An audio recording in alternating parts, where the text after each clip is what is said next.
एक बड़ा ही धनवान आदमी एक गांव में रहता था। जैसे कि ज्यादातर पैसे वालों को होता है, इस धनवान सेठ को भी अपने पैसों का घमंड था। वह जिस गांव में रहता था वहां पर ज्यादातर लोग किसान थे। इन सभी किसानों के पास जितनी जमीन थी उससे कई गुना ज्यादा जमीन इस सेठ के पास थी।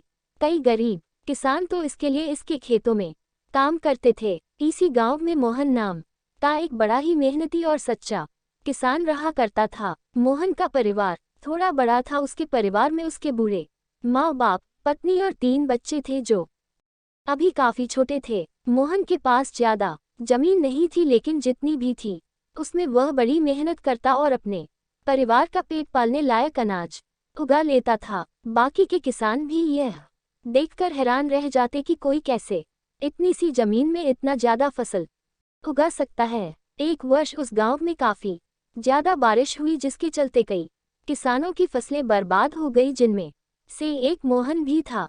अब मोहन धर्म संकट में पड़ गया, क्योंकि उसके परिवार में उसके अलावा कोई और कमाने वाला था नहीं और अपने परिवार को भूखा मरते हुए वो देख नहीं सकता था।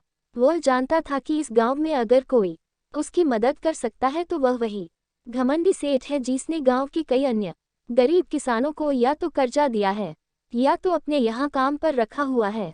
हाथ पर हाथ धरे बैठे रहने के बजाय उसने इस सेठ के पास जाने का फैसला किया और एक दिन उनके पास पहुंच गया। सेठ के पास पहुंचकर मोहन बोला, सेठ जी, आपकी बहुत मेहरबानी होगी अगर आप मुझे थोड़ा सा कर्जा दे दे, जिससे मैं अपने खेतों में फिर से कोई फसल उगा सकूं, या फिर आप मुझे अपने यहाँ नौकरी दे दे ताकि मेरे परिवार को 2 वक्त का खाना मिल सके। घमंडी सेठ को उसकी इन बातों से कोई मतलब था नहीं, लेकिन गांव के सारे लोगों की तरह वह भी यह जानता था कि मोहन कितना मेहनती है और वह जिस भी खेत में काम करेगा वहां वह 2 गुनी फसल उगा सकता है।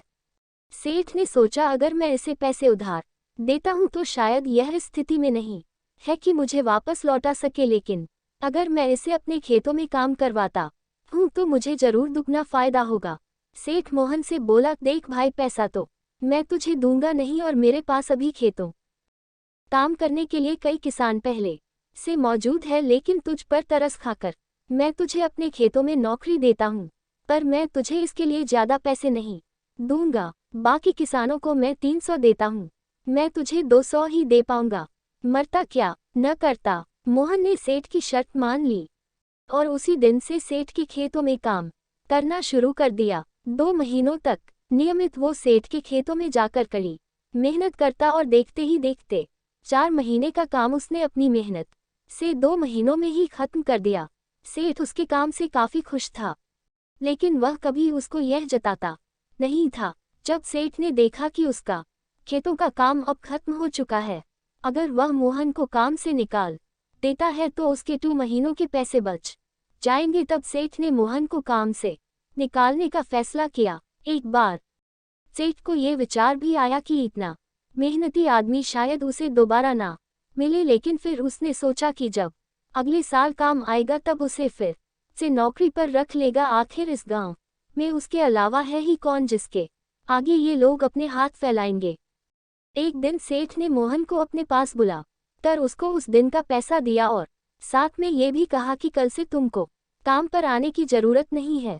अब मेरे पास तुम्हारे लिए कोई काम नहीं बचा है। जब मेरे पास काम आएगा तो मैं तुम्हें बुला लूंगा। ये सुनकर मोहन का दिल बैठ गया। पिछले 2 महीनों से कम ही सही उसके बच्चों और परिवार के पेट में अन्न का दाना जा तो रहा था, अब वह क्या करेगा, यही सोचकर उसकी आंखों से आंसू निकल आए।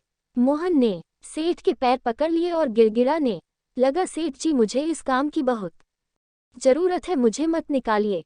अपने मतलब से मतलब रखने वाला सेठ टस से मस ना हुआ। उसने खरी खोटी सुनाकर मोहन को वहां से चलता कर दिया और मन ही मन 2 महीनों की तनख्वाह बचने से खुश होने लगा। अगले दिन जब सेठ सवेरे उठा और अपने आंगन में आया तो उसने देखा कि मोहन उसके आंगन में बैठा है। सेठ ने उसको पास बुलाकर पूछा कि क्या हुआ, तुम क्यों यहाँ पर बैठे हो। मोहन बोला, सेठ जी, मुझे वापस काम पर रख लीजिए, आप जानते ही हैं मेरी आर्थिक परिस्थिति कैसी है, थोड़ी दया कीजिए। लेकिन सेठ ने उसकी एक न सुनी और फिर एक बार उसे बुरा भला कहकर वहां से जाने के लिए कहा।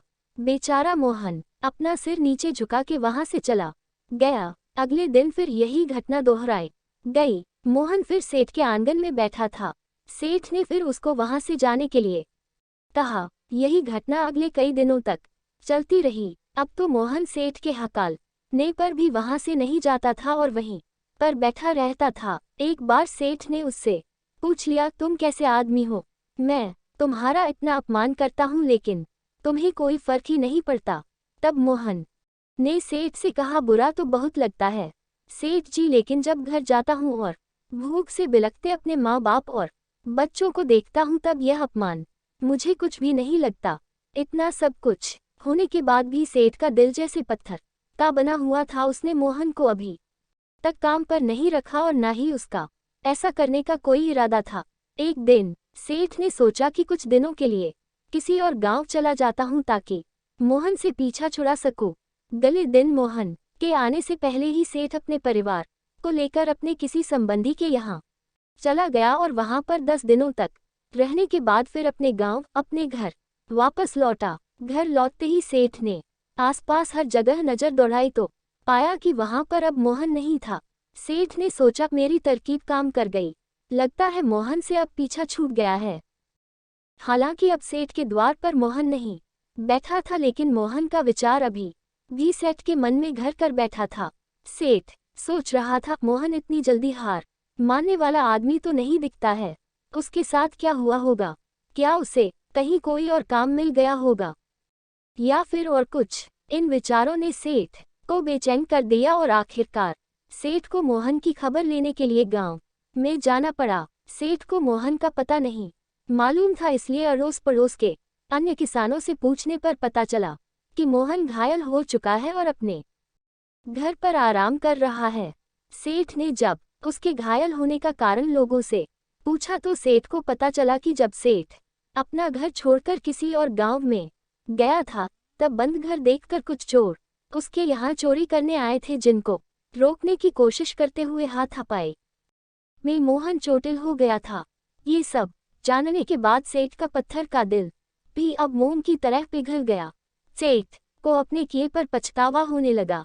सेठ ने अपने आप को याद दिलाया कि कैसे उसने एक शरीफ और सच्चे आदमी को ज्यादा काम करवा कर भी उसको पूरा पैसा नहीं दिया और जिसको गले से लगाना चाहिए था उसे ठोकर मारकर भगाता रहा। सेठ मोहन का घर का पता पूछकर उसके घर पहुंचा तो देखा कि मोहन की घर की हालत बहुत खराब है। उसका परिवार भूख से बेहाल है और वो खुद अपने हाथ पैर पर चोट के साथ एक खाट में पड़ा हुआ है। यह दृश्य देखकर सेठ की आंखों से आंसू बह निकले। सेठ ने मोहन के पास जाकर उससे सच्चे दिल से माफी मांगी, उसको उसकी मेहनत के पैसे दिए, उसका इलाज करवाया और उसको हमेशा के लिए अपने यहाँ काम पर रख लिया। दोस्तों, इस खूबसूरत कहानी से हमें कई पाठ सीखने के लिए मिलते हैं।